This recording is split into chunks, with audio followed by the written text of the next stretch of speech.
हाय हमारे वीर बहादुर। तो चलते हैं हर रोज की भांति आज भी हम लोग कंटिन्यू होते हैं हमारे बहुपद से। तो इनसे पहले हम आप लोग को प्रत्येक दिन बताना चाहेंगे और कहना चाहेंगे कि आप कंटिन्यू इसी तरह जिस प्रकार हम लोग पर हावी हो रही है ठंड की, इस कड़ाके की ठंडी जैसे हम लोग को फीलिंग कर रही है, इस तरह हम लोग उसको विपरीत करके दिखाना है कि आप कितनी ही क्यों ना ठंडी कर दीजिए, हम पर अनइफेक्टेड होने वाली है। और हमें संघर्ष करके दिखाते रहना है कि हमें ये प्रवाह करने वाली ठंडी नहीं है। और अब बहुत कम समय है जिनके कारण आप अच्छी मेहनत कर पाएंगे। चलते हैं हम लोग अपने चैप्टर की ओर।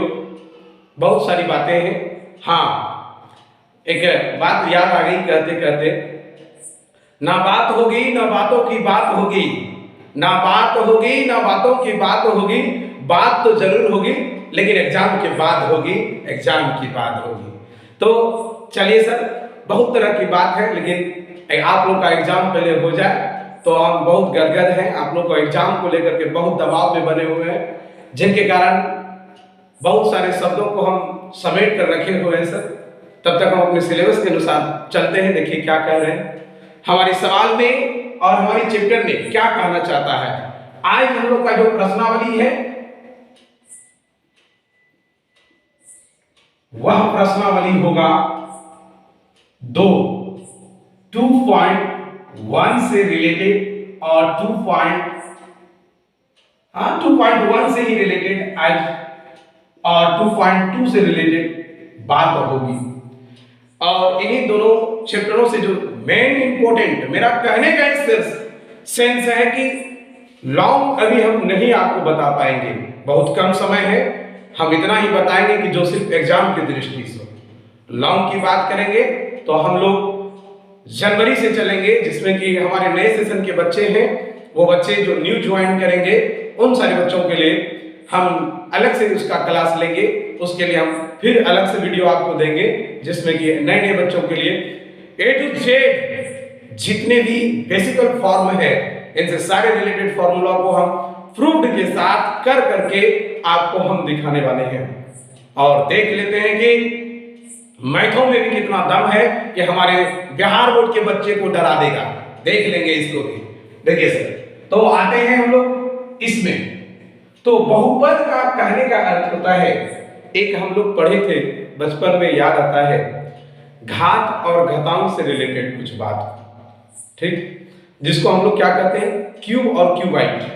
ठीक है, इन सारे रिलेटेड में हम लोग देखते हैं थोड़ा सा कि क्या होता था कि एक बात आता है इसमें चर और एक आता है ओ चर। और हर बात आपको हम बात याद दिला रहे हैं कि हर रोज ओ लग ही रहा है, ओ लग ही रहा है। तो ओ का अर्थ हम लोग यहाँ जान ही रहे कि ये चर नहीं है, अर्थात ये वो चर है। और चर क्या है सर? तो अल्फाबेटिकल के जितने भी लेटर हैं ये सारा चीज आपका चर के अंतर्गत आते हैं। ओके, तो अब ये चर पर लगा घात, लगा पावर जिसको कहते हैं, पावर जो कहते हैं ईआर, पावर जो है वो आपका क्या कहलाएगा, बहुपद कहलाएगा। चर पर लगे हुए घात बहुपद कहलाएंगे। बात आती है बहुपदों का क्रम होते हैं। एक थोड़ा सा बात जो सीखते हैं, देखिए, अब जैसे कि हम कहें कि a पे पावर m है, तो ये आपका बेस है, ये क्या है, और ये आपका पावर है। ओके, ये बेस और ये पावर है, ध्यान दीजिएगा। और इन्हीं सारे रिलेटेड को मिला करके इसका निर्माण होगा। समझ में आ रहा, क्लियर? अब हम बात करते हैं कि बेस में अगर उस पर कुछ घात हो, अर्थात इसको हम हिंदी में कहते हैं आधार, आधार, और इसको कहते हैं घात। ओके, ये बेस और ये इसका पावर मिल करके बहुपद बना है। ओके, तो हम लोग चलते हैं आगे। अब देखिए, चर तो समझ में आ गया कि अल्फाबेटिकल के सिस्टमों में ए से लेकर जेड तक की सारी घटनाएं आपका चर है। अब यहां से इसमें रिलेटेड होता है बहुपद को सजाने के क्रम में। तो चर की जो सवाल आती है, इसमें बहुपद के जितने भी घात का क्रम होता है उसी के अनुसार उनकी शून्यकों की भी संख्या होती है। जैसे हम कुछ बात करते हैं, देखिए अगर हम बात करें कि x पे पावर अगर मेरा नंबर के हिसाब से हो, जैसे यहां n है, तो दूसरा जो होगा वह x पे पावर n-1 होगा और तीसरा जो होगा वह x पे -2 होगा। मतलब कहने का रीजन ये है कि इसका पावर हर वक्त घटते क्रम में होना चाहिए। ओके, और कभी भी इसका घात जो है वह भिन्न के रूप में ना हो और ना ओपरिमेय के रूप में। और ओपरिमेय के बारे में आप लोग तो बताएंगे अगले वीडियो में, अगर नहीं जानते हैं तो इनके बारे में आप जानने के लिए अगले वीडियो में आप देख सकते हैं। चलिए, इससे सारे रिलेटेड में इन सारी चीज को हम लोग जानकर अब थोड़ा सा हम देखते हैं कि इस फॉर्म के अंतर्गत, इनके अंतर्गत और सारी कौन कौन सी बातें हैं। ठीक है, तो देख रहे हैं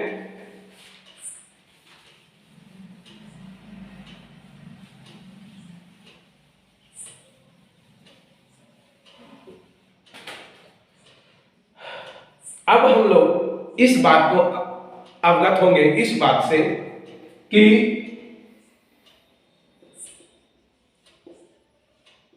रैखिक क्या होता है। हाँ, रैखिक क्या होता है। चलो, अब आता है द्विघात क्या होता है। तो रैखिक का अर्थ होता है कि ऐसा चर होगा जिसके साथ सिर्फ एक घात होगा।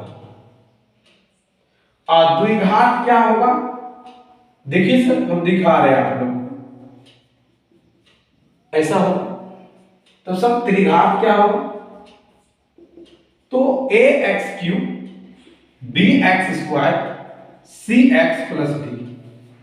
आप कुछ समझ रहे होंगे जरूर, क्योंकि हम बता देते हैं, कारण यहां हम पहले लिखे थे ना कि पावर जो होता है ना उसका घटते क्रम में होता है। तो यहाँ देखिए 2 हुआ, यहाँ 3 हुआ, यहाँ 1 हुआ, और यहाँ इससे भी अच्छा एक उपाय है।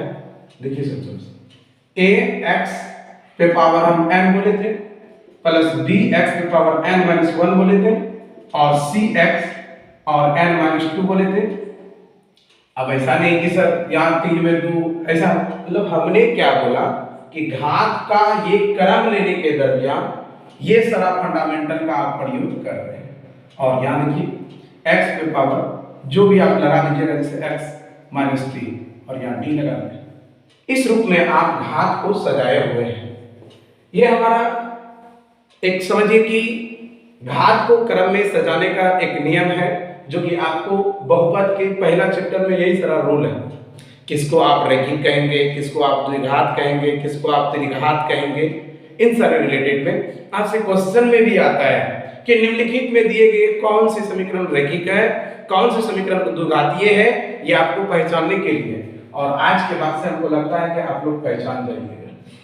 ठीक है, तो ये हमारा इस तरह का जो बात है वह हमारा एक्सरसाइज 2.1 में है। और इससे बहुत नहीं के बराबर सवाल पूछा जाता है। अगर ऑब्जेक्टिव की बात कही तो यही सारे से रिलेटेड में ऑब्जेक्टिव आता है।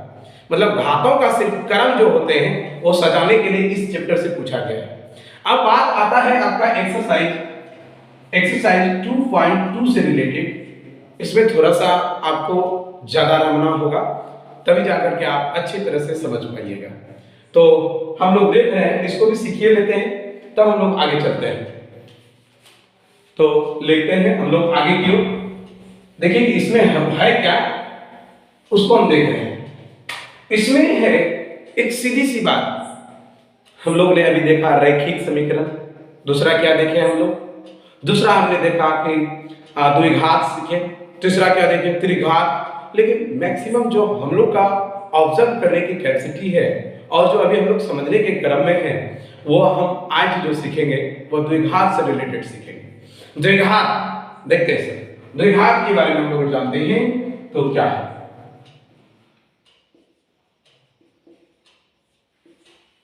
एक बात याद आए द्विघात के बारे से, अगर बराबर में आप जीरो लगा दीजिएगा ना द्विघात में, तो वह द्विघात समीकरण हो जाएगा। क्या हो जाएगा? द्विघात समीकरण। बराबर हम लोग को नहीं लगाना है क्योंकि यहाँ बहुपद की बात है। ओके, चलते हैं। तो द्विघात का आता था, इसका व्यापक सूत्र क्या था? व्यापक सूत्र था ax² plus bx plus c। एकदम क्लियर? अब देखिए हम लोग का सवाल क्या पूछता है, हम लोग का सवाल पूछता है कि इस द्विघात का शून्य ज्ञात कीजिए। अब तो टेंशन में हम लोग हो रहे हैं कि शून्य क्या चीज है, तो शून्य क्या चीज है वो हम आपको बताते हैं। तो हमने क्या बताया था एक बार कि जिसका जितना घात होगा, जिसका जितना घात होगा उतने ही उसकी उतना ही उनके शून्य की संख्या होगी। तो शब्द से ही जाहिर होता है कि ये द्विघात है, तो शून्यकों की भी संख्या 2 ही होंगे। और ये आपसे ऑब्जेक्टिव में पूछा जाता है, 2017 के एग्जाम में भी पूछा था, 19 के एग्जाम में भी पूछा था और 21 के एग्जाम में भी पूछा था। तो अब आपकी पारी आ रही है, थोड़ा गौर से देखिएगा। देखिए सर, यहां देखिए क्या है, द्विघात है। तो हमने अभी तुरंत बताया कि जिसका जितना घात होता है, जिस बहुपद का जितना घात होता है उसका उतना ही शून्यक होता है। ओके, तो हम लोग चलते हैं आगे। तो हमारा कितना घात है? हमारा 2 घात, तो शून्यकों की संख्या कितनी हो जाएगी? शून्यक की जो संख्या होगा वह 2 हो जाएगा। अब ये शून्यक कौन है सर? तो एक आपका हो जाएगा अल्फा और दूसरा हो जाएगा बीटा। एक हो जाएगा अल्फा और एक हो जाएगा बीटा। ये शून्यक है, ये शून्यक है, ये हमारी शून्यक है। ओके, तो एक बार फिर से हम बताते हैं आपको, यहां से थोड़ा ऑब्जर्व कीजिए इस जगह से। तो मैं आपको बताना चाहता हूं कि ये इनके व्यापक हैं और ये इनकी शून्यकों की संख्या है, और द्विघात के 2 शून्यक हैं, त्रिघात के 3 शून्यक होंगे। अभी हम लोग द्विघात से जान लें तो द्विघात को समझ जाते हैं आराम से। देखिए सर, तो 2 शून्यक हैं, तो पहले हम एक उदाहरण के साथ आपको समझाना चाहेंगे। जैसे कि एक सवाल हो जाए, जैसे आपको एक क्वेश्चन दिया जाए, एक क्वेश्चन दिया जाए, क्या जानते हैं? कहेगा x² plus 9x plus 40। Okay, अगर ये सवाल है और ये सवाल आपका यही कहेगा शून्यक का पता कीजिए, तब सर बस जो रूल है क्लास 9th में पढ़े होंगे, क्लास 8 में पढ़े होंगे, क्लास 7 में पढ़े होंगे, तब उसमें आप देखे होंगे कुछ कि इनका आपको पहले खंडन निकालना पड़ता है। और खंडन के लिए हम लोग क्या करते हैं सर? x² प्लस इन दोनों को क्या करते थे सर? गुना करके ये पुराना होता था और जोड़ करके ये पुराना होता था। तो इसका खंडन करते तो 7 दूनी 14 और 7 दो 9, तो 2x प्लस 7x प्लस 14। अब यहां सर, अब यहां करते हैं कि x² plus 2x plus 7x plus 14 को हम एक ब्रैकेट में अच्छा से ले लेते हैं कि बच्चा आराम से समझ सके। ओके, तो अब इन दोनों में कौन मिल रहा है? x, तो यहाँ x प्लस 2 और यहाँ 7 आ रहा है x प्लस 2। और आप लोग को पता ही है कि जांच बचपन से ही हम लोग को पता है, ये दोनों सेम हो गया है तो हम लोग जान जाते हैं कि मेरा गुणनखंड सही है। ठीक है, ये डरना नहीं है, सवाल आराम से बनेगा। x प्लस 7 और x प्लस 2, यहां तक तो हम लोग बहुत बचपन से ही बनाते आ रहे हैं, लेकिन इस गुणनखंड में यह पता निकालना था कि वह जो चर राशि है वह चर क्या है, कि उन दोनों को गुणा करने पर इस प्रकार से संख्या प्राप्त हो रही है, उन दोनों को गुणा करने पर यह प्राप्त हो रही है, तो वह कौन कौन सी है। इसी तरह के सवालों को हम लोग आराम से समझेंगे और इनके और आगे चल करके जो चैप्टर दिया है जिसमें है द्विघात समीकरण, उनसे आप लोग ज्यादा व्यापक रूप से समझ सकिएगा, इससे ज्यादा उसमें पावरफुल और इनके इंटरनल ज्यादा है कहानियां, उसको भी समझाएंगे। जब तक कि हम इसमें हैं तो इसको अच्छा से समझ लेते हैं, ठीक है, तो लगे रहते हैं। देखिए थोड़ा सा यहां तक लिखने के बाद आप लोग थोड़ा सा एक जगह गैप करते हैं और इसी चीज को हम इसके रिलेटेड समझते हैं, इसको हम मिटा देते हैं। देखिए सर क्या आया, आपका आ गया था x प्लस 7 और x प्लस 2, और यहां खोज क्या रहा है, शून्य। एग्जाम की दृष्टि से अगर देखना चाहेंगे और बनाना चाहेंगे तो हम लोग यही करेंगे, इसके अलावा अगर बेसिक करेंगे तो आप अपने मन से बनाना चाह रहे हैं तो बनाइए।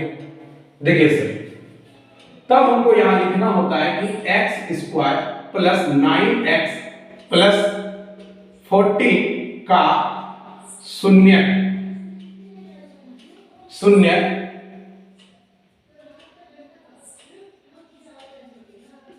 तभी होगा जब x स्क्वायर प्लस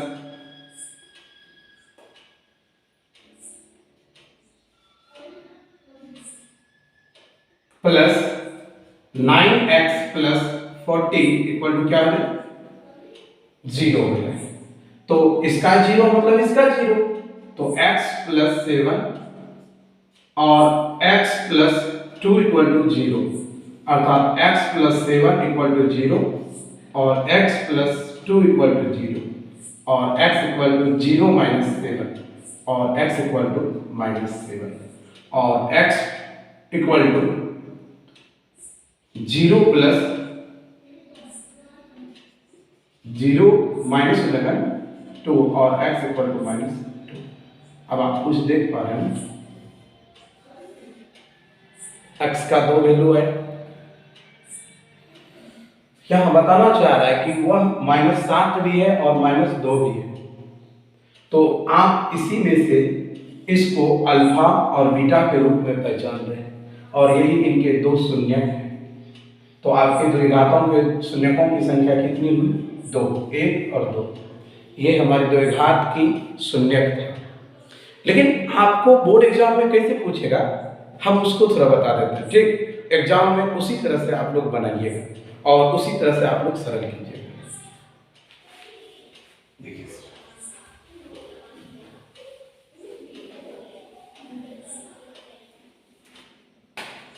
सवाल देगा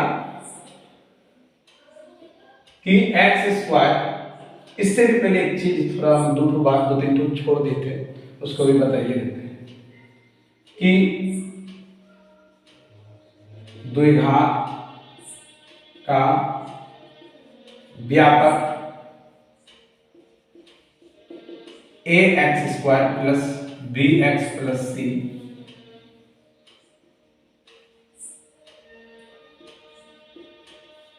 शून्यकों का योगफल होता है, जिसको हम एक संकेत में अल्फा प्लस बीटा भी कहते हैं, और इसको हम क्या कहते हैं, माइनस x का गुणांक बटे x स्क्वायर का गुणांक, ठीक है, या तो इसको संकेत में भी लिखते हैं क्या लिखते हैं सर, माइनस बी बाई ए, क्योंकि यहाँ एक्स का गुणन क्या है मेरे पास, माइनस बी, हो गया।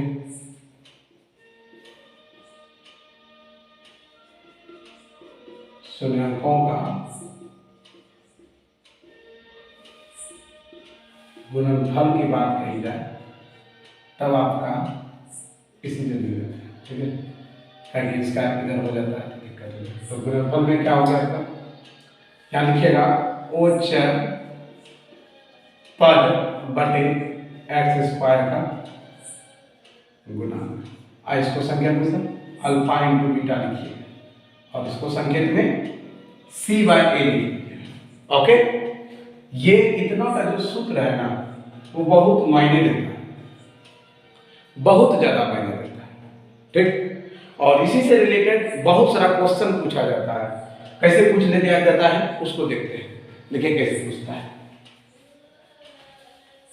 इसको आप लोग देख रहे हैं और आराम से उतार लीजिएगा, आप लोग वीडियो को रोक करके आप उतार लीजिएगा। ओके, तो हम तब तक आगे लिख रहे हैं, देख लीजिए, आप आगे बता देंगे। इसीलिए बहुत तरह का सवाल आता है, जिसे आपको पूछेगा 1 upon alpha plus 1 upon beta, तो इनसे रिलेटेड से डरना नहीं है, इसमें बेस फॉर्मूला भी है आपके पास। क्या है सर, अल्फा इंटू बीटा, तो अल्फा इंटू बीटा, तो अल्फा अल्फा कटा तो बीटा और प्लस अल्फा, तो इसका वैल्यू आपके पास माइनस बी बाई ए है, इसका सी बाई ए है, ए कैंसिल हो गया तो माइनस बी बाई ए हो गया, नहीं माइनस बी बाई सी हो गया, तो ये आपका क्या हो गया, इसके बाद माइनस बी बाई सी होता है। उसी तरह 1 अपॉन अल्फा का स्क्वायर प्लस 1 अपॉन बीटा का स्क्वायर इक्वल टू व्हाट करेंगे, तो डरना क्या, जब बोलिए रहे कि नहीं डरना है तो बीटा का स्क्वायर इंटू अल्फा का स्क्वायर इंटू बीटा का स्क्वायर, तो आप यहाँ क्या करेंगे, बीटा का स्क्वायर प्लस अल्फा का स्क्वायर, तो यहाँ क्या हो गया, अल्फा प्लस बीटा का होल स्क्वायर माइनस, इसका सूत्र होता है ना -4 alpha into beta upon alpha into beta का स्क्वायर, इसका वैल्यू सर तो माइनस बी बाई ए होता है, इसका स्क्वायर कीजिएगा -4 गुना सी बाई ए होता है, और सभी पे बटे सी बाई ए, इसका स्क्वायर, इसको सरल कीजिएगा तो बी स्क्वायर बटे ए स्क्वायर आ जाएगा, -4 सी ए अब बटे यहाँ सी स्क्वायर बटे ए स्क्वायर आ रहा, जब इसको सरल करते हैं आप देखिएगा क्या है, ए स्क्वायर बी स्क्वायर -4 ए सी अब बटे सी स्क्वायर बटे ए स्क्वायर कट गया, तो इसका फॉर्मूला सर क्या है, बी स्क्वायर -4 ए सी अब बटे सी स्क्वायर है। समझ में आ गया, ये आपको नंबरिकल के लिए था और 2 अंक जो प्राप्त करना है उसके लिए थोड़ा बता देंगे। तो इसी रूप में आपको बहुत तरह का सवाल आता है, तो बेस फॉर्म यही है, बेस फॉर्म यही है, ठीक है। डरना क्या है, जब आप देखिए रहेंगे अल्फा माइनस, या देखिए कितना लग रहा है कि थोड़ा भारी के तरह, कि अल्फा स्क्वायर प्लस बीटा का स्क्वायर बराबर क्या होगा, तो कुछ नहीं आपको सोचना है कि देखिए अल्फा प्लस बीटा का whole square -4 alpha into beta है। आपका यहाँ ये पूछ रहा है, अगर यही चीज उधर से पूछेगा सिर्फ alpha plus beta, alpha minus beta है, देखिए alpha square minus beta square पूछ देगा तब, तो इसमें आप क्या कर रहे, एक बार प्लस होगा एक बार माइनस होगा, लेकिन जब माइनस वाली बात होगी तो थोड़ा सा एक बात देखिए, अगर अल्फा का स्क्वायर माइनस नहीं, सीधा पूछ देगा अल्फा माइनस बीटा बताइए, तब प्लस वाला तो आप जान रहे हैं कि प्लस वाला तो आप जान रहे हैं कि अल्फा प्लस बीटा का वैल्यू क्या होता है, -b बाई ए होता है, लेकिन माइनस पूछ दे तो तब देखिए सर क्या होता है, हम क्या जानते हैं सर, a प्लस बी, सीधा बात a माइनस बी का अगर होल स्क्वायर करते हैं तो इसका फॉर्मूला क्या होता है, a प्लस बी का होल स्क्वायर माइनस, अगर हम क्या कर दें, अगर माइनस लगा दें, यहां देखिए थोड़ा सा, अगर स्क्वायर में इसको कर देते हैं तो आपका क्या होता है, तो आपका यहाँ सिर्फ -2 होगा, 2ab ध्यान दीजिएगा क्योंकि ये पुराना था ना, तो आपका यहाँ 2 हो जाएगा, ध्यान दीजिएगा थोड़ा, 2 हो जाएगा, 2 हो जाएगा और यहाँ भी आपका 2 हो जाएगा। ओके, और जब -4ab लगा दीजिएगा, -4ab लगा दीजिएगा तब आपका इसका आएगा और आपको अल्फा बीटा करना, तो आप alpha minus beta equal to क्या लिखिएगा, रूट चढ़ा दीजिएगा और अल्फा प्लस बीटा का whole square minus 4 alpha into beta कर दीजिएगा, बस निकल जाए। ठीक है, तो इसी प्लेटफॉर्म से आपका पूरा इस तरह का तैयार हो जाता है, नॉमेरिकल भी सॉल्यूशन हो जाएगा और दीर्घ भी सॉल्यूशन होगा। तो देखते हैं थोड़ा सा हम इसको आगे की ओर लेते हैं।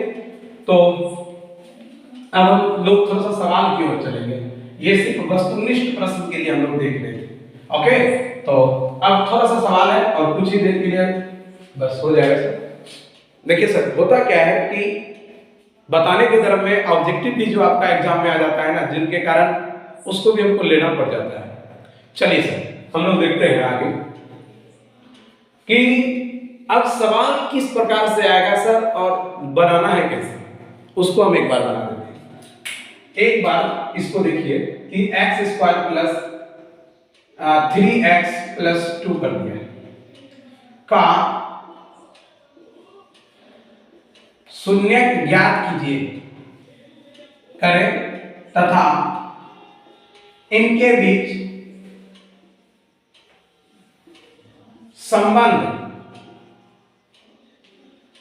संबंध की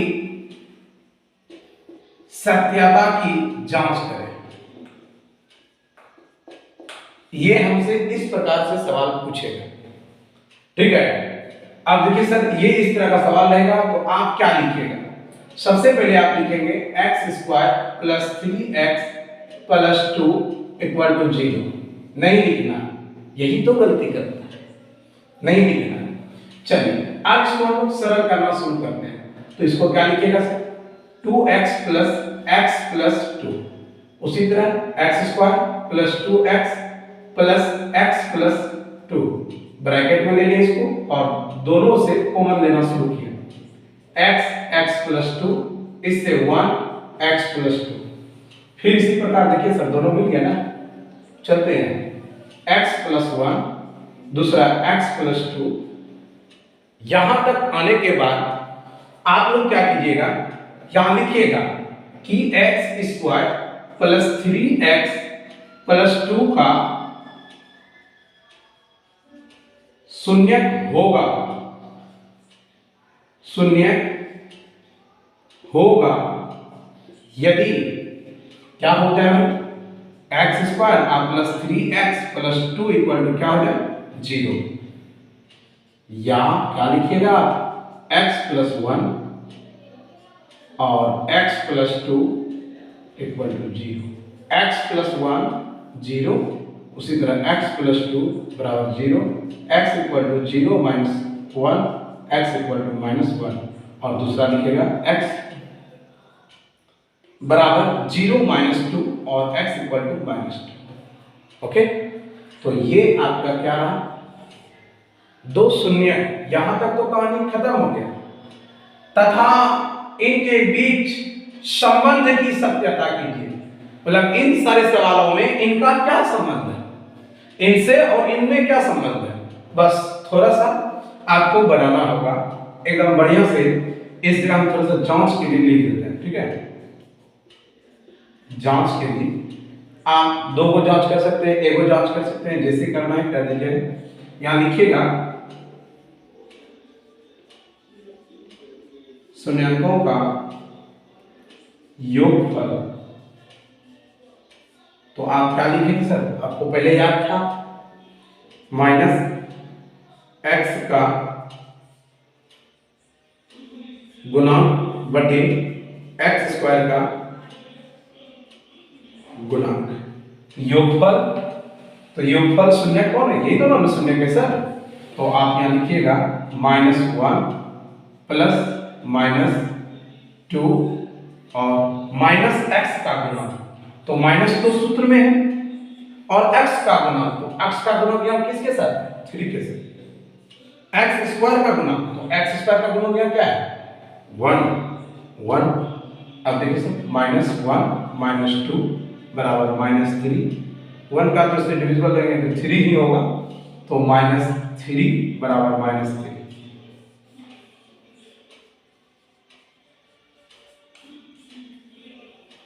कहीं किसी प्रकार अगर तकलीफ हो तो एक बार हमको जरूर नीचे लिखिएगा जरूर कि सर हमको इस जगह समझ में नहीं आया, तो हम लोग आप लोगों को फिर से एक बार बताएंगे, ठीक है।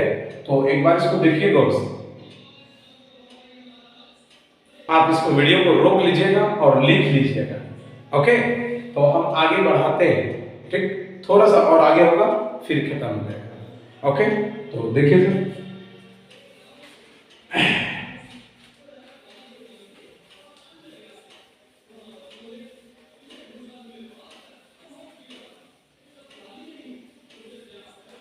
अब आता है, अभी हमने देखा कि द्विघात से शून्य निकाल ली। अब शून्यकों का गुणनफल और योग देकर बच्चे को कंफ्यूज में कर देता है कि ये शून्यक दिया था, ये शून्यकों का योग दिया था, ये गुणनफल दिया था।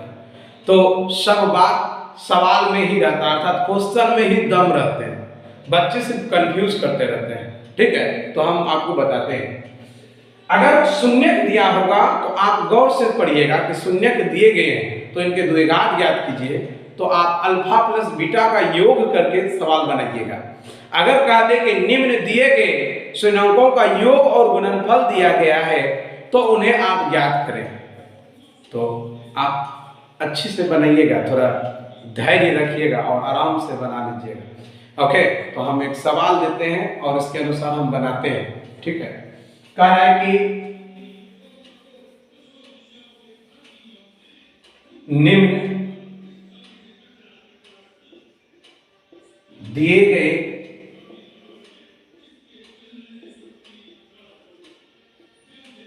शून्यकों का योगफल और गुणनफल से द्विघात ज्ञात कीजिए। सीधा गुणनखंड से द्विघात बहुपद ज्ञात करें। जैसे रहेगा 1/4, कुछ इसी तरह का दे देगा। तो आप लोग को इस प्रकार के सवालों को आराम से पहले रिलैक्स होकर के सवाल को पढ़िए। कहीं शून्यक तो नहीं दिया ऐसे, शून्यक देगा तो अल्फा प्लस बीटा बराबर सूत्र के अनुसार उसको जोड़ करके एक बार में बनाना और एक बार गुणा करके बनाना, और यहाँ अगर शून्यकों का योग और गुणनफल दे तब हम अभी जो बनाएंगे इसी विधि से बनाना। चलिए देखते हैं। ये तो मेरा सवाल था। सवाल क्या था? 1/4, 3। तो यहाँ सबसे पहले लिखिएगा, माना कि द्विघात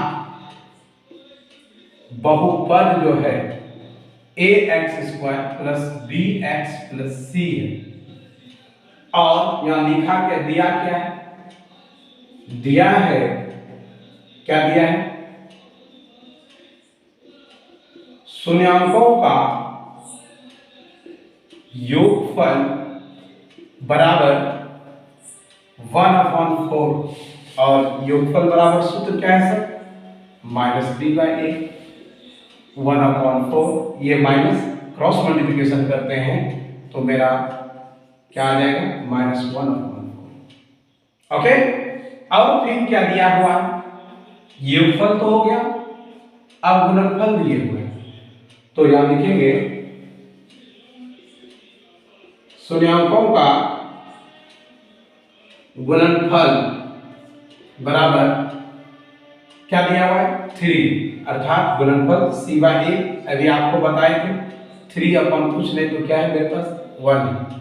अब तो कुछ जरूर देख रहे होंगे, कुछ ज्यादा खास देख रहे होंगे कि यहाँ a = 1 है और यहाँ a = क्या है? 4 है। जब दोनों का नहीं है तो आपको लिखना होगा ना, क्या लिखना होगा? कि दोनों का हर बराबर करने में। ओके, हम इधर सरल कर देते हैं। यहाँ देखिए जब बराबर करते हैं तो आपके पास पहले क्या था, b/a इक्वल टू 1/4, कोमा दे देना है c/a इक्वल टू 3/1। 4 तो कभी 3 पुड़ेगा नहीं, 4 तो कभी 3 पुड़ेगा नहीं, 1 कभी 4 पुड़ सकता है। और कब पुड़ सकता है? 1, अब देखिए अगर हम इसको 4 से गुना कर दें तब सर, तो देखिए क्या होता है, b/a 1/4, कोमा ध्यान दीजिएगा, कोमा जरूर दीजिएगा, ठीक है। c/a इक्वल टू 4 या 12 अब बटे क्या हो गया, चलो कहेंगे तो वही बात है, लेकिन हमने खाली हर को जरूर पुराए हैं। तो हर मेरा कितना हो गया सर, a बराबर 4 हो गया, कॉमा b बराबर कितना हो गया 1, c बराबर कितना हो गया सर आपका 12। यहाँ देखिए आप कुछ माने हुए है ना, तो बैठा दीजिएगा।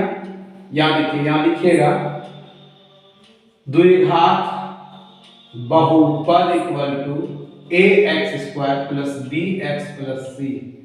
तो a का वैल्यू 4 है, 4x², b का वैल्यू 1 है, 1x, c का वैल्यू 12 है, 12, तो 4x² प्लस x प्लस 12, ये आपका क्या निकल गया सर, द्विघात निकल गया। अब आप लोग इन सारे चैप्टरों से जितना भी गुण रहस्य बात था और जितने भी एग्जाम में इस तरह से पूछा जाता है वो मैंने सारा बात आपको बता दिया। इसमें जितने भी आपका महत्वपूर्ण क्वेश्चन हर एक साल से पूछा गया है, इस सारे बेस्ड फॉर्म बताए। आपके चैप्टर से इसी तरह का सवाल है, आप उल्टा करके एक्सरसाइज देख लीजिएगा तो आपको एक्सरसाइज आपको किस में मिलेगा सर, तो 2.2 में लिखिएगा, इस तरह का बेस फॉर्म मिलेगा। ओके, तो आप इन सारी चीजों को सही तरह से ऑब्जर्व कर लीजिएगा और आप अच्छे से एक कॉपी में रफ करते चलिएगा, रोज बनाते चलिएगा। और ऐसे पढ़ने से, खाली थोड़ा सा वीडियो देखने से, ये चलाने से कुछ भी नहीं होने वाला। आप जब भी पढ़ने बैठे या हमारी वीडियो देखें तो आप जान ही रहे कि मेरा सब्जेक्ट कोई सुनने वाला में से नहीं है, मैथमेटिक है, मैथमेटिक, तब मैथमेटिक। अब ये वाला टिक हम लोग नहीं समझेंगे, मतलब टिकने का कितना आप रख सकते हैं, ठीक है। मतलब कहने का अर्थ है आप कितना देर तक इसको सही तरह से क्रमबद्ध तरीके से एक रूल बाय रूल के नियम से पढ़ पाते हैं। आप कॉपी कलम ले करके कुछ देर तक हमारी वीडियो जब देखें तो जरूर सॉल्यूशन करते रहिए। हम आप लोग को कुछ दे देते हैं बनाने के लिए, आप लोग बना करके हमारे डिस्क्रिप्शन में आप लोग उसका आंसर दे दीजिएगा, ठीक है। हम आपको देते हैं, देखिए इनका इनबॉक्स में सवाल है कुछ, जैसे हमने दिया x² प्लस 5x प्लस 6, इनका शून्य ज्ञात कर दीजिएगा और एक मैंने 1/4 और -5 कर दिया। ये शून्यंकों का योग है और ये शून्यंकों का गुणनफल है। अगर हम कहें ये अल्फा प्लस बीटा है, ध्यान दीजिएगा, और ये जो है अल्फा इंटू बीटा है, तो हमको ax² plus bx plus c का जवाब जरूर दीजिएगा, ठीक है। तब हम जानेंगे आप लोग कितना मेहनत करते हैं, कि थोड़ा सा खाली चला लिए देख लिए नहीं। प्रत्येक दिन अगर आप कंटिन्यू हो करके रोज का रोज क्रमबद्ध तरीके से आप वीडियो देखिएगा तो आपका पूरा साल का ऑब्जर्व हम कर देंगे सिर्फ इन बचे हुए समय में, और यह मेरी गारंटी है कि हम आपका मैथ खत्म कर देंगे और जितने भी इंपॉर्टेंट है वो सारा चीजों को हम सॉल्यूशन करें और आपके एग्जाम तक उनके काबिल हम बना देंगे। और कहिएगा और क्या याद कीजिएगा कि पहली बार इस तरह का कोई सर थे जिन्होंने कि बहुत कम समय में सबसे ज्यादा ऑब्जर्व करा दिया था। तो आप मेरे इस चैनल पर बरकरार बनाए रहें रोज के रोज एक अलग जुनून के साथ आप हमारे चैनल पर आए और प्रत्येक दिन हम आपको रोज का रोज चैप्टर बाय चैप्टर हम आपको वीडियो को सॉल्यूशन कर रहे हैं। और कोई भी बच्चे अगर ऑनलाइन चाहते हैं कि क्विज करें, प्रत्येक सब्जेक्ट का क्विज रोज संध्या के समय 6:15 में ऑनलाइन क्विज का भी सुविधा है, जिसमें सभी बुक के प्रश्न जितने भी हम लोग का सिलेबस है, प्रत्येक सिलेबस रूटीन के हिसाब से निःशुल्क, कोई भी पैसा नहीं लगता है और आप फ्री में ऑनलाइन एग्जाम दे सकते हैं। वो आपको टेलीग्राम पर मिल सकता है। तो कैसे मिलेगा वो हम आपको बता देते हैं। हमारे डिस्क्रिप्शन में मेरी मोबाइल नंबर लिखी होगी, उस मोबाइल नंबर पे आप टेलीग्राम में पहले नंबर को सेव कर लीजिएगा सिकंदर सर के नाम से। उसके बाद आप टेलीग्राम पर सर्च करके उस पर मैसेज कीजिएगा तो आप खुद ऑटोमेटिक आप टेलीग्राम पर जुड़ जाइएगा और एवरीडे 6:15 में आपका क्विज होगी। प्रत्येक दिन 30 क्वेश्चन या तो फिर 50 क्वेश्चन का एवरीडे डिमांड है उसमें, और आप लोग अच्छे से खेल पाइएगा। मैं आपसे आशा बनाए रखा हूं कि आपकी यह जय जयकार सुनकर हमारी कान की वह पर्दे भी खुश हो जाए और हमारी उमंग चार चांद लगाए। तो धन्यवाद, मिलते हैं हम आपको अगले वीडियो में। धन्यवाद।